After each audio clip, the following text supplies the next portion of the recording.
I think we can all agree that Al Michaels is one of the greatest announcers in the history of the NFL and in the history of sports. Some of his calls still live on to this very day, from his iconic call during the Miracle on Ice in 1980, when the United States defeated the Soviet Union in Olympic hockey, to his call on Antonio Freeman's miracle grab against the Minnesota Vikings on Monday Night Football in 2000. To many, Al Michaels is the voice of football and is the voice of Monday Night Football, as he was the play-by-play man for nearly 2 decades, being the longest tenured play-by-play man in the history of MNF.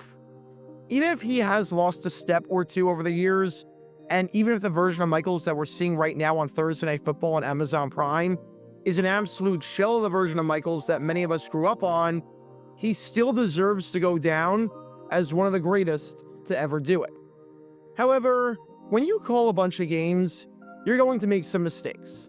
Nobody's perfect, and every announcer will tell you that they've screwed up at some point in the booth. Maybe they had a call that sounded better in their head than it did in reality. Maybe they called someone by the wrong name or gave an incorrect ruling. Maybe they stumbled on their words and forgot how to speak. We've all been there. But this one that we're going to talk about today, well, it's egregiously bad and deserves a deep dive roughly 40 years later, because the only thing worse than Al Michaels on this moment in question was the actual play. Because during a Monday Night Football game in 1986 between the St. Louis Cardinals and the Dallas Cowboys, in what many consider to be the prime of his career, Al Michaels made a call so bad that it's genuinely shocking as to how he got everything wrong. You would expect the top man on Monday Night Football and one of the top broadcasters in the sport to know the rules of the game and know how it's played. But on this day in 1986, apparently not. And we're going to be breaking it down today, because this is the story behind Al Michaels and what might just be, considering the circumstances, the dumbest moment of his entire announcing career. Make sure you hit that like button down below, subscribe, hype up that video, and turn on the notification bell so you don't miss a single video that we post on the channel, because we post every single day on here about the weird and the wacky history of the NFL with stories like this one that you may not have heard of before. So if you like that sort of stuff, then this is definitely the place for you. Thanks in advance for liking and subscribing, and for hyping the video up, and for helping us grow this community. And with that in mind, let's talk about when it felt like all our rowdy friends were ready for some football, except for the man actually calling the game. Before I talk about the call in question and just how bad it was, we need some context to understand the importance of the game at hand, as well as how the game was going. It's September 29th, 1986. It's week 4 of the NFL season, and as we're at the quarter mark of the year, we've got an NFC East battle on our hands at Busch Stadium between the Dallas Cowboys and the St. Louis Cardinals. For the Cardinals, to say that this was a disappointing start to their season would be putting it lightly. 3 weeks into the season, and already, this season and this game was looking like a dud, as the Cardinals were 0-3, scoring just 33 points across their first 3 games, which gave them a bottom 5 offense in football and a bottom 5 point differential in football. Now, they were facing a Cowboys team who was extremely good on paper, with the Cowboys having the 3rd best offense in football after 3 weeks and a 2-1 record. Dallas entered this game as heavy favorites, and it's not too hard to see why. And if the Cardinals lost this game, then their season would basically be over before the end of September. At the time, no team in NFL history had ever started 0-4 and made it to the playoffs. And if they lost, then they'd be 4 back of the division lead and 3 back of a playoff spot already, with 8 teams in the NFC sitting at 3-1 or better, fighting for 5 playoff spots.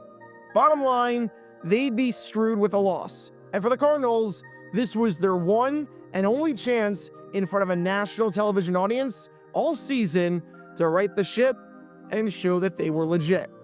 Alas, they did not do that, at least not initially.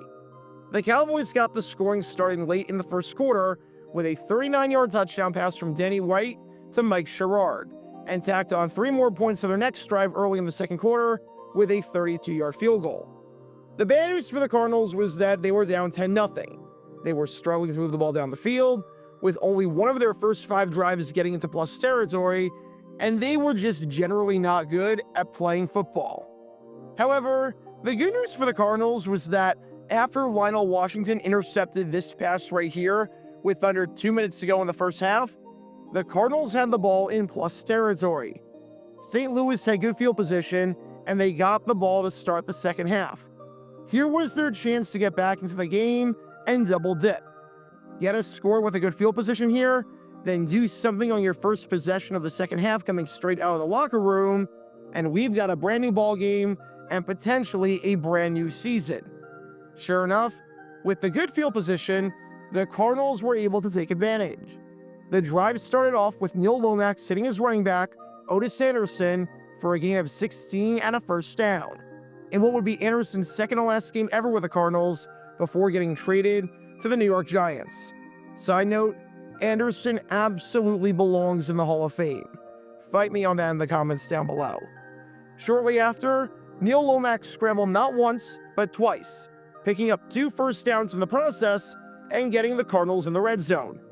Perfect opportunity to score here, even after only picking up 4 yards on the ensuing 2 plays, following an incompletion when Lomax was looking for J.T. Smith, and following a short gain to Earl Farrell. Now it's third down. At the very least, don't make any mistakes here. All you need to do is get on the scoreboard and get some points going into the half to make it a 1-score game. Just don't do anything stupid, and you should be in a good spot. Which takes us to this third down play. We'll get to what Al Michaels said in just a little bit, but first, I want to play this clip without any audio, just because this is one of the most hysterical plays in the history of the NFL that you probably never seen before, and I do not say that lightly. In the close to 60-year history of Monday Night Football, welcome to one of the worst plays of all time. Roll the tape.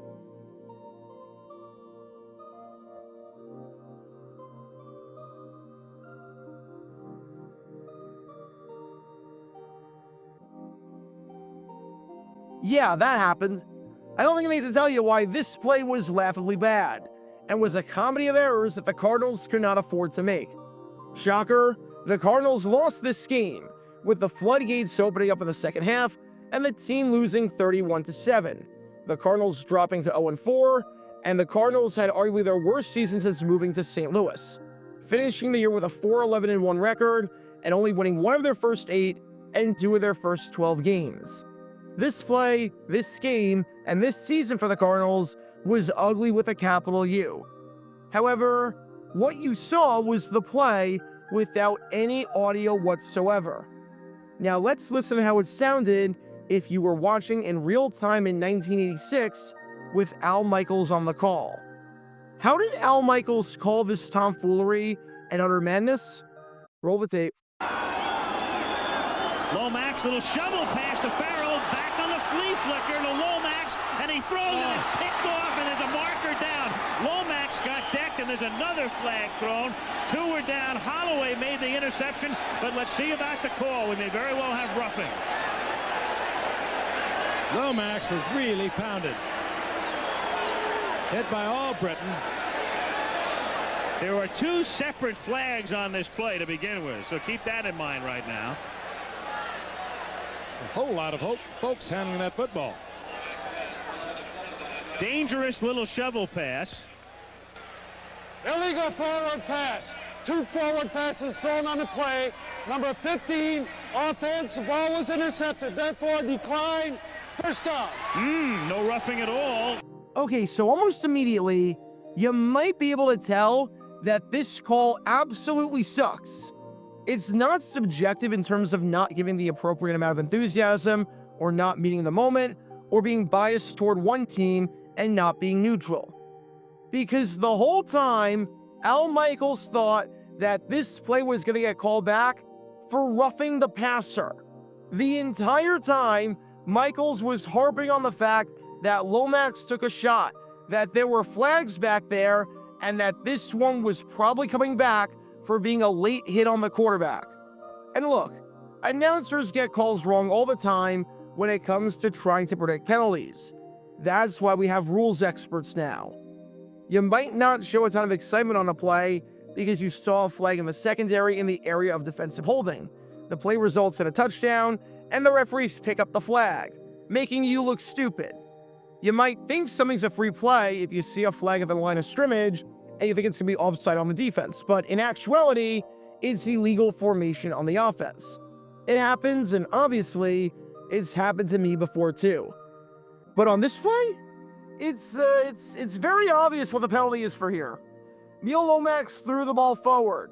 It was a shovel pass to his fullback, Earl Farrell, and then, after Lomax got the ball back, despite the first pass being forward, and despite Farrell already having crossed the line of scrimmage, he threw the ball again. This is an illegal forward pass by every definition. You can't throw the ball forward once it's crossed the line of scrimmage, and you can't throw the ball forward if you've already thrown a forward pass. The only way this wouldn't be an illegal forward pass was if there was some sort of double jeopardy rule where you can't be charged twice for the same crime. Heck, during the call of the initial shovel pass, Michaels literally said that it was a pass. It was extremely obvious that this was an illegal play, and there was no universe where something this bizarre could be legal. And yet, Michaels was shocked because he thought the play was coming back because it was a flag on the Cowboys for roughing the passer? Neil Lomax isn't even a passer at that point because he already threw the ball forward. When he gets the ball again, he's a runner. If that's roughing the passer, then quite literally, every time someone got tackled, it'd be roughing. He wasn't even hit late. He was hit on the throw. And remember, this was 1986, so the rules weren't like they are today, where you get called for roughing the passer for breathing on the quarterback too heavily or something like that. This would be like a kicker kicking the ball out of bounds and thinking that the flag thrown on the sidelines nowhere near any of the action was going to be on the receiving team for a block in the back. I don't get how someone as good as Al Michaels screws up the call this badly and not only mentions nothing about the fact that this play was very blatantly illegal, seeing as the ball was over the line of scrimmage at one point, and especially seeing as he already threw a pass, and Michaels himself made a note of that, but thinks that the Cardinals will retain possession and get an automatic first down out of it because of a roughing the passer penalty that does not exist, seeing as Lomax wasn't a passer and lost his rights to being a quarterback the moment he touched the ball a second time. Look, every announcer is going to make mistakes and make brain farts in the booth. When you have to talk about a live event for 3 hours straight, you're going to screw up. Multiply that by roughly 20 games a year, so 60 hours of talking about a live football game where you might not have the best vantage point, depending on where the press box is situated and how the setup is, and that's a lot of opportunities to screw up over the course of a season. Multiply that by however many years Al Michaels has been working NFL games, and of course he's not going to be perfect, and of course he's going to make mistakes. But this one? Yeah, this one was really egregious. If you throw the ball forward twice on one play, it's illegal. If you throw the ball forward after you've already crossed the line of scrimmage, it's illegal. If you are a runner, the defender can't be called for roughing the passer. These are obvious rules that every NFL fan knows intuitively, and yet one of the top broadcasters in the game did not know for some reason. This was one of Al's first games on Monday Night Football, as he took over the play-by-play duties in 1986. And obviously, he got better and got more critical reception as time went on. But this was not a good first impression, or I guess really early impression, depending on how you want to look at it. This play was illegal, and everyone knew it except for the man whose responsibility was to inform viewers about the play being illegal. Because on this day in 1986, the players on the Big Red weren't the only ones who were taking a big L. Check out our live streaming schedule for the next few days. We're live every single day on this channel, whether we're covering a sporting event or playing GeoGuessr or just taking your requests. So make sure you like and subscribe and turn on the notification bell so you don't miss a single time that we go live and so that you can join this community. Also, thanks to all our members and our Patreon supporters. who get exclusive perks like their name at the end of each video, members-only Q&A streams, and cool emojis to use on videos and during streams. See how you can join this community and become a member or a Patreon member by clicking the link in the description below.